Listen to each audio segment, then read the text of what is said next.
Piolo Pascual, talagang number 1 pa rin sa kanyang puso si Casey Concepcion. No, ay naku naman po, hindi na talaga magbabago pa ang kung ano man ang nararamdaman ni Papa P para kay Christina. At ito lang ang the best sa lahat na kung sakali nga na maangkin ang tuluyan ni Papa P si Christina ay wala nang iba pang hihilingin pa ang taong bayan dahil paniguradong magiging happy na muli ang puso ni Papa P. And of course, hindi ito ang para hindi na muling maisaayos ang pagmamahalan ni Papa P at Christina. Hangad ng lahat na sana nga ay magkaayos na ng tuluyan si Papa P at Christina dahil nga sayang na sayang ang lahat kung hindi matikman ni Papa P ang tunay na kaligayahan na kay Christina niya lamang matatagpuan.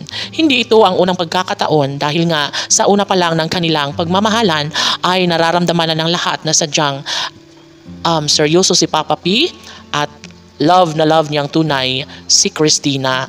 Hay naku naman, syempre, hindi naman madali kay Papa P ang lahat basta't kaya niyang ibigin si Christina ay malamang magtatagumpay rin ito sa laban ng kanyang pag-ibig kay Casey Concepcion. Tanong ng mga netizens, may puruhan nga kaya na magtagumpay si Papa P sa kanyang pangarap na makapiling itong si Casey Concepcion? Well, hangad ng lahat na sana nga ay pumabor ang panahon sa tunay na damdamin ni Piolo Pascual para kay Christina.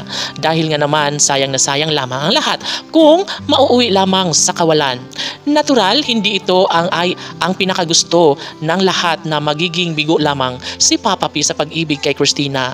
Lagi niya itong sinasabi sa taong bayan na kung gaano niya kamahal si Christina at ito lamang ang kanyang tanging hiling na sana nga ay magiging tunay na maligaya na si Piolo Pascual sa piling ng babaeng kanyang pinakaminamahal na si Casey Concepcion.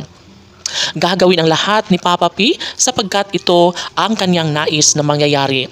Ang magkaroon sana ng kasagutan ang kanilang pangarap na sana'y maibahagi na nga sa lahat ang tunay na makapagbibigay kaligayahan sa puso't isipan ni Piolo Pascual sa pag-ibig ni Casey Concepcion.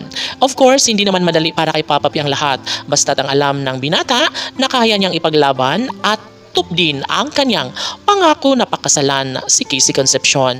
Sana nga ay mabigyang katuparan na ang lahat ng ito dahil paniguradong magiging masaya na ang puso ng kanilang milyon-milyon na mga taga-subaybay at ng kanilang mga sulit supporters maging ang puso ni Papa P at Christina. Sana'y marinig na ng tadhana kung anuman ang tunay na makapagbibigay kaligayahan sa puso ni Piolo Pascual at Casey Concepcion. Casey, PG Fanatics, laban!